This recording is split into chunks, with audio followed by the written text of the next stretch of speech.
الحمدللہ والصلاة والسلام علی رسول اللہ وعلی آلہ وصحبہ ومن والہ۔ محترم بھائیو، السلام علیکم ورحمۃ اللہ وبرکاتہ۔ ہماری زندگی میں موت ایسی اٹل حقیقت ہے کہ جس کا آج تک کسی نے انکار نہیں کیا۔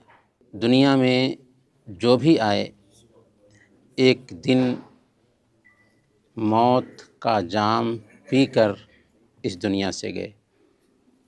دنیا کی افضل ہستیاں بھی اس دنیا میں آئیں اور ایک نہ ایک دن ان کو موت سے دوچار ہونا پڑا۔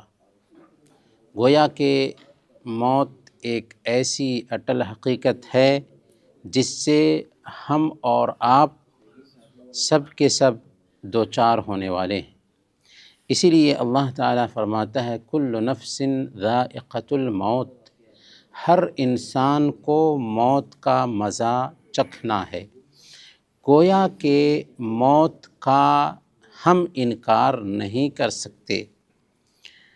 موت جب آتی ہے تو ایک سیکنڈ کے لیے بھی ہمیں مہلت نہیں دیتی۔ فَإِذَا جَاءَ أَجَلُهُمْ لَا يَسْتَأْخِرُونَ سَاعَةً وَلَا يَسْتَقْدِمُونَ، کہ جب ان کی موت آ جاتی ہے تو نہ ایک گھڑی کے لیے پیچھے ہٹتی ہے نہ آگے بڑھتی ہے۔ یعنی جب موت کا وقت آ گیا تو ایک سیکنڈ کا بھی کسی کو موقع نہیں ملتا، اور یہ بھی پتہ نہیں کہ موت کب آئے گی، موت کہاں آئے گی۔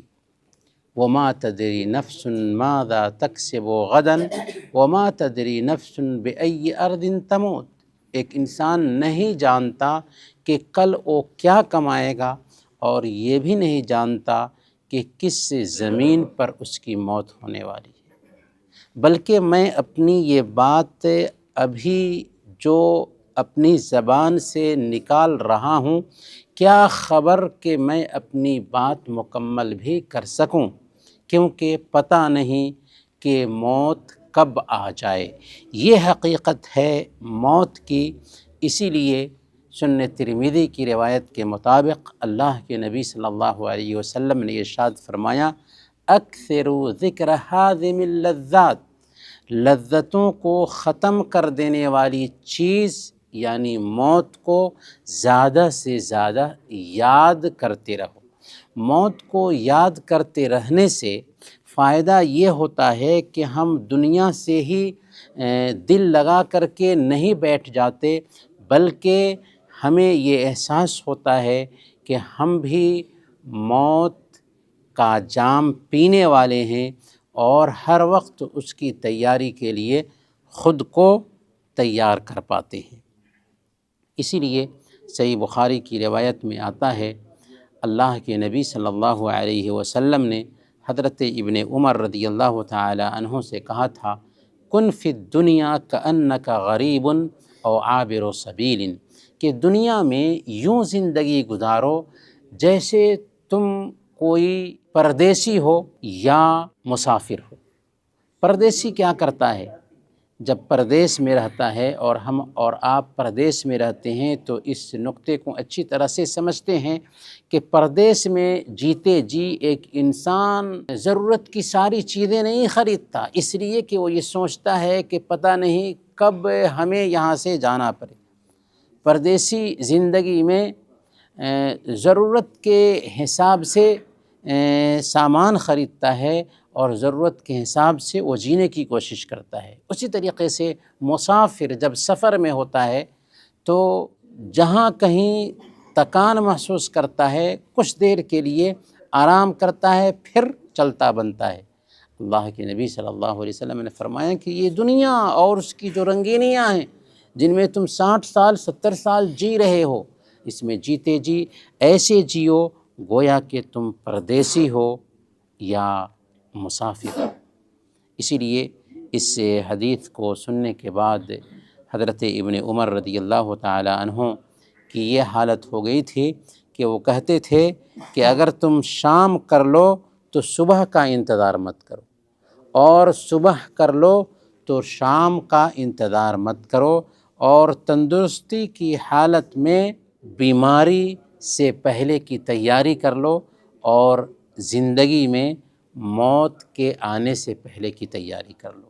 تو ہر لمحہ کو ایک بندے مومن کی شان یہ بنتی ہے کہ وہ غنیمت سمجھے۔ اللہ کے نبی صلی اللہ علیہ وسلم نے اس زندگی کی کیا حقیقت ہے، اس حقیقت کو سمجھاتے ہوئے ایک مرتبہ کہا تھا کہ صحیح بخاری اور صحیح مسلم کی یہ روایت ہے کہ ما حق امرئ مسلم لہ شیء یوصی فیہ یبیت لیلتین الا ووصیتہ مکتوبۃ عندہ، کہ جس مسلمان کے پاس کوئی چیز ہے اور اس میں وہ وصیت کرنا چاہتا ہے تو اس کی 2 راتیں ایسی نہیں گزرنی چاہیے جس میں اس کی وہ وصیت اس کے پاس لکھی ہوئی موجود نہ ہو۔ کیا مطلب؟ مطلب یہ ہے کہ انسان کی زندگی کا کوئی ٹھیک نہیں ہے، اس لیے اگر وہ اپنے بعد کسی کو کچھ دینا چاہتا ہے تو بے فکر نہیں اسے بیٹھنا چاہیے، یہ سوچ کر کے نہیں بیٹھنا چاہیے کہ وقت آئے گا تو وصیت کر دیں گے، بلکہ اس کو چاہیے کہ 2 رات بھی اس کی ایسی نہ گزرے کہ جس میں جو کچھ بھی اپنے بعد وصیت کرنا چاہتا ہے اس وصیت کو اس نے اپنے پاس لکھا ہوا نہ رکھا۔ تو یہاں پر 2 بات معلوم ہوتی ہے۔ پہلی بات تو یہ ہے کہ موت کا وقت معلوم نہیں، موت اچانک آنے والی ہے۔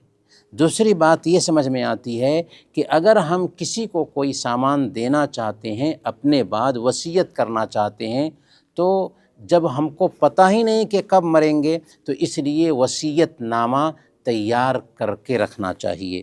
اللہ کے نبی صلی اللہ علیہ وسلم نے اس انسان کی زندگی کو سمجھاتے ہوئے ایک مرتبہ مثال دی تھی۔ صحیح بخاری کی روایت میں اللہ کے نبی صلی اللہ علیہ وسلم نے اس مثال کو بیان فرمایا۔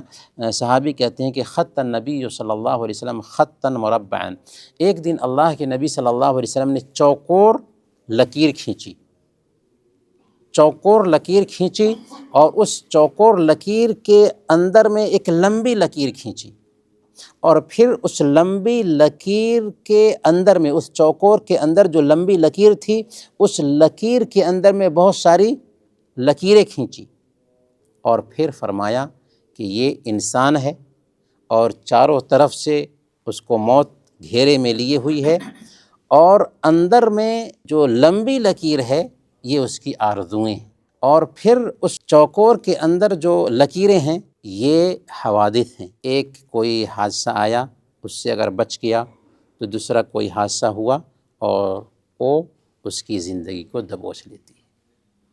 تو اس مثال کے ذریعہ ہم سمجھ سکتے ہیں کہ ایک انسان کی امیدیں بہت ساری ہوتی ہیں، لمبی آرزوئیں رکھ رہا ہوتا ہے، لیکن اچانک کوئی حادثہ ہوتا ہے اور دنیا سے گزر جاتا ہے۔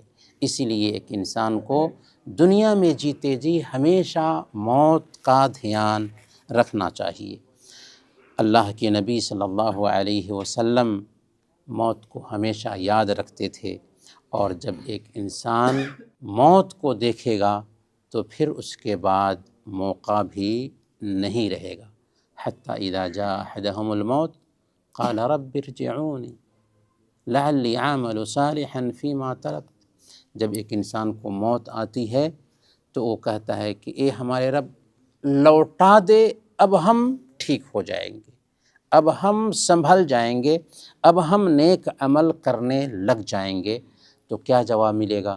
کلا انہا کلمۃ هو قائلها، نہیں، 60 سال 70 سال کی مدت جو تھی یہی موقع تھا، اب وہ بکواس کرتا رہے گا، اس لیے اب بکواس کر رہا ہے، کرنے دو۔ گویا کہ موت کو دیکھنے کے بعد موقع نہیں رہے گا، اور پتہ نہیں کہ موت کب آ جائے، کہاں آ جائے۔ اسی لیے ہمیں موت کو یاد رکھنا چاہیے اور مرنے کے بعد کی زندگی کی تیاری میں لگے رہنا چاہیے۔ اللہ تعالیٰ سے دعا ہے کہ اللہ تعالیٰ ہم سب کو موت کو یاد رکھنے کی توفیق عطا فرمائے۔ آمین۔ وصلی اللہ علی نبینا محمد وعلی آلہ وصحبہ اجمعین۔